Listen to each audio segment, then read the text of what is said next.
Welcome 5th class to Childcare International School.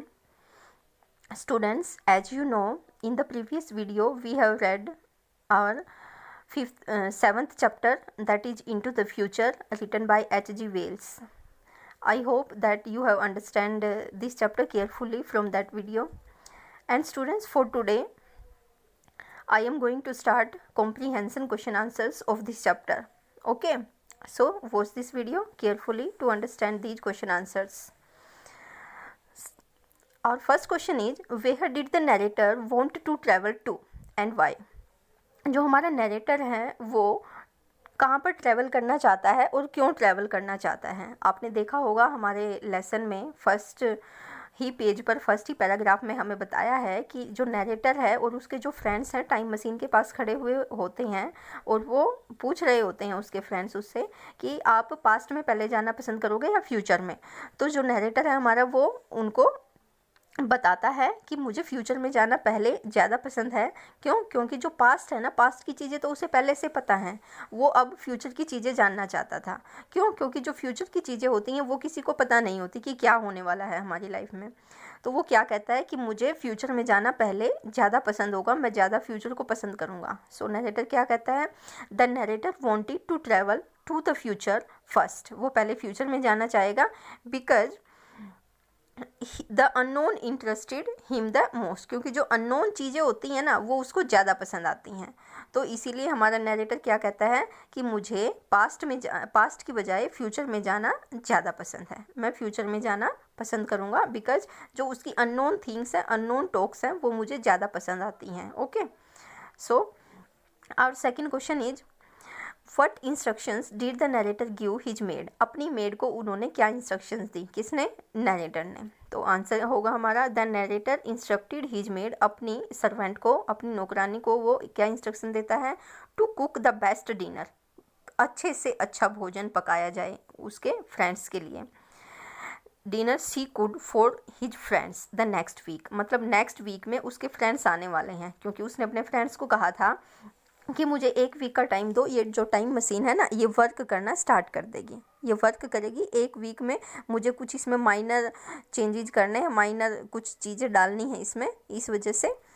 Okay, तो उसने अपने फ्रेंड्स को नेक्स्ट वीक आने का कहा था कि नेक्स्ट वीक आ जाना तुम, मैं तुम्हें ये टाइम मशीन चला करके दिखाऊंगा, वर्क कैसे करती है वो मैं दिखा दूंगा। ठीक है, तो नरेटर ने इंस्ट्रक्ट किया मेड को to cook the best dinner she could for the friends, उसके फ्रेंड्स के लिए, द नेक्स्ट वीक में।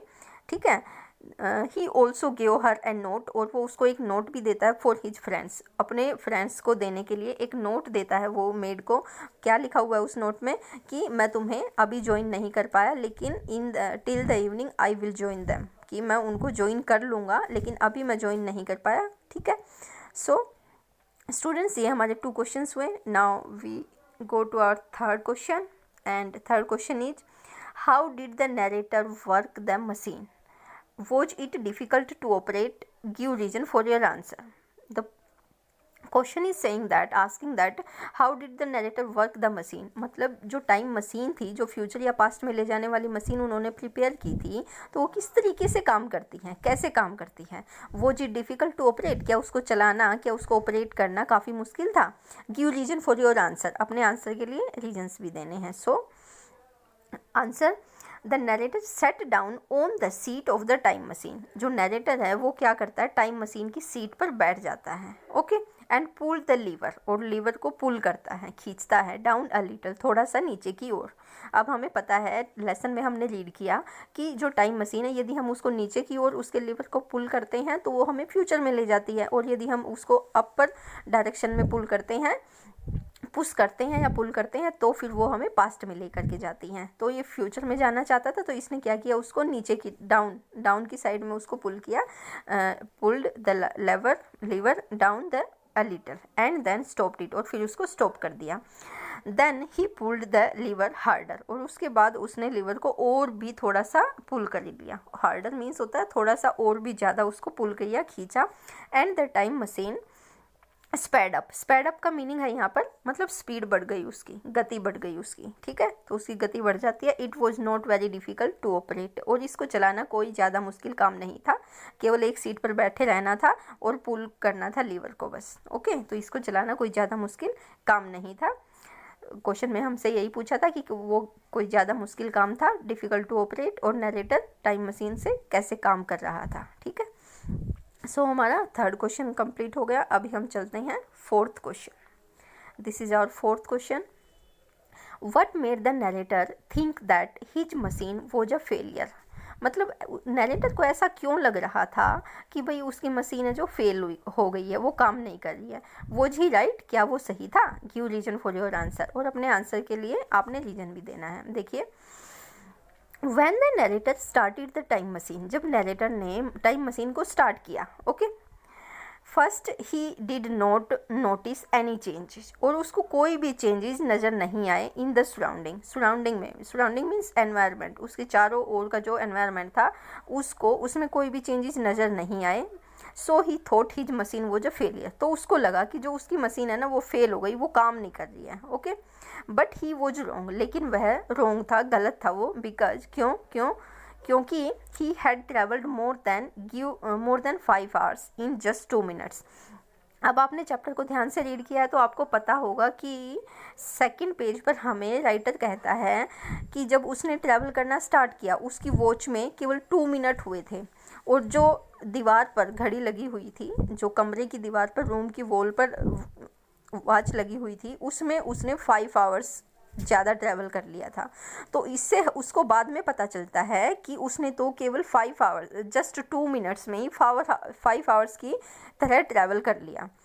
Because he had travelled more than 5 hours in just 2 minute, 2 minute में ही उसने 5 घंटे की दूरी तय कर ली। द टाइम मशीन वर्कड, और इससे उसको पता चला कि जो टाइम मशीन है उसने वर्क किया था, कि वो फेलियर नहीं था, उसने काम किया था, मतलब उसकी जो टाइम मशीन है वो उसने काम किया था, वर्क उसने किया।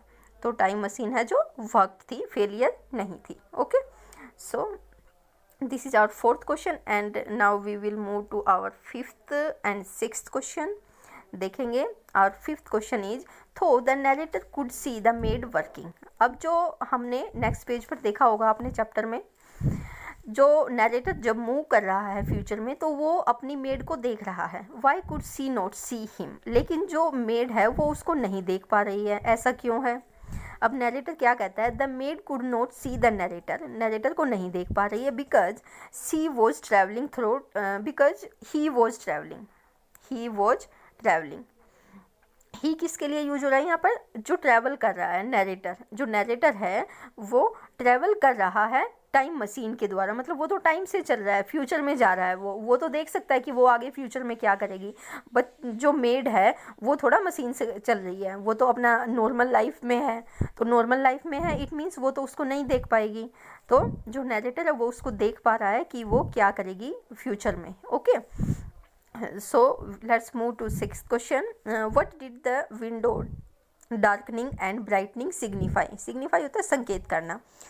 What did the window, जो विंडो डार्क हो रही हैं या ब्राइट हो रही हैं वो क्या सिग्निफाई कर रही हैं, क्या सिग्निफाई कर रही हैं। जो डार्कनिंग है और जो ब्राइटनिंग है, मतलब एक बार तो इतना अंधेरा हो रहा है फिर इतना ब्राइटनिंग हो रहा है, मतलब सन की लाइट उसको नज़र आ रही है, तो वो क्या शो कर रहे हैं विंडो में से।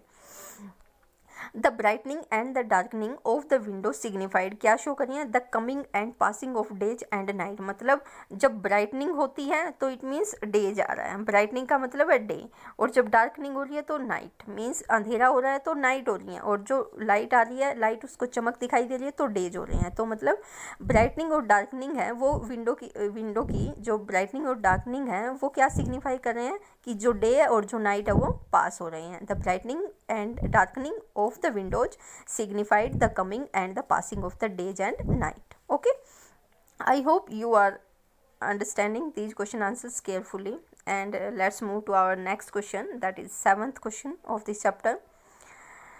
Why did he pull hard at the lever को उसने और ज़्यादा क्यों पुल किया। what happened as a result of this, और इसके रिजल्ट में क्या होता है फिर। ठीक है, the narrator had travelled too far into the future, जो नरेटर है हमारा उसने काफ़ी ज़्यादा लीवर को पुल करके काफ़ी ज़्यादा अंदर चला गया था वो, फ्यूचर में काफ़ी दूर चला गया था, टू फार चला गया था। He wanted to get back, अब वो वापस आना चाहता था। So he pulled hard at the lever, अब वो लीवर को खींच लेता है, पुल कर लेता है। द मशीन स्टॉप्ड शार्पली, और एकदम से जो मशीन है वो स्टॉप हो जाती है, मशीन है जो एकदम से स्टॉप हो जाती है। एंड टिप्ड ओवर थ्रोइंग, और टिप्ड का मीनिंग है यहाँ पर थोड़ा सा झुकाव होना, टिल्ट हो जाना। जो मशीन है वो टिल्ट हो जाती है, झुक जाती है। Throwing the narrator from his seat, और नरेटर को उसकी सीट से थ्रो कर देती है, फेंक देती है, मशीन पर से उतर करके वो एक गार्डन में गिर जाता है। आपने चैप्टर में पढ़ा होगा ये, ठीक है। तो वो क्या करता है, जब लीवर को खींचता है, पुल करता है, तो हमारी जो टाइम मशीन है वो एकदम से स्टॉप हो जाती है और टिल्ट हो जाती है। Tipped over throwing the narrator from his seat, उसकी सीट से नरेटर को थ्रो कर देती है, फेंक देती है एक गार्डन में। Okay, so this is our 7th question, and let's move to our next 8th question. This is the last question of this chapter. Okay, why does the narrator make this remark? जो narrator है वो ये बात क्यों कहता है? A fine welcome, एक अच्छा स्वागत। A man travels over 8 lakh years for a visit, एक यात्रा के दौरान मैंने 8 लाख ईयर्स ट्रैवल किया। And this is the greeting he gets, और ये ग्रीटिंग मुझे मिला। क्या कह रहा है नरेटर कि भाई इतना अच्छा स्वागत मेरा हुआ कि 8 लाख ईयर्स मैंने ट्रैवल किया और उसके बावजूद मुझे ऐसा स्वागत मिला। कैसे स्वागत मिला था उसको? उसने जब एकदम से मशीन को स्टॉप करने की कोशिश की थी तो क्या हुआ था, जो मशीन है वो हमारी टिल्ट हो गई थी, झुक गई थी, और नरेटर को उसने थ्रो कर दिया था in a garden. Okay, so the narrator heard a loud thunder clap. Thunder clap क्या होती है? बिजली की कड़क। उसको नरेटर को एक बहुत तेज़ आवाज़ में बिजली की कड़क सुनाई देती है। And felt a shower of hailstones, और एक बारिश, शोर का होता है बारिश होना, हेल स्टोन्स ओले, हेल स्टोन होते हैं ओले, ओलों की एक बारिश उसको महसूस होती है, फील होती है ऑन हिज फेस, उसके फेस पर। So he makes the remark suggesting that it was not a pleasant welcome. So इसीलिए वो क्या कहता है, it is not a good welcome, means उसको बुरा लगता है कि मैं 8 लाख ईयर्स ट्रैवल करके आया हूँ और उसके बावजूद मुझे यहाँ पर ऐसा स्वागत मिल रहा है, ऐसा वेलकम मिल रहा है। So students, this is our question, these are our question answers of the 5th chapter which you are asking me again and again. So students, watch this video carefully to understand these 8 question answers of this chapter, 7th chapter, into the future for class 5th. Thank you.